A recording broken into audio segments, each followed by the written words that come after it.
అన్న నన్నే కొట్టడానికి చేయలేపుతావా? నాన్న రాని నీ సంగతి చెప్తా.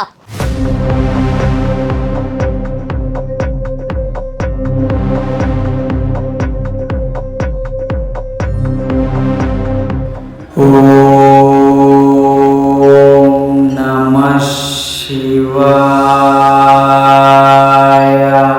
ఓం నమః శివాయ.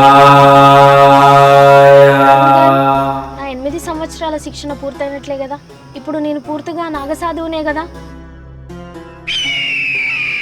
నీకెంతమంది అన్న తమ్ముళ్ళు? నాకు ఒక అన్నయ్య, ఒక తమ్ముడు. నాగసాధు అంటే అన్ని బంధాలను వదులుకొని ఆ శివుని ఆత్మతో అనుసంధానమైనప్పుడు మాత్రమే నువ్వు నాగసాధు అవ్వగలవు.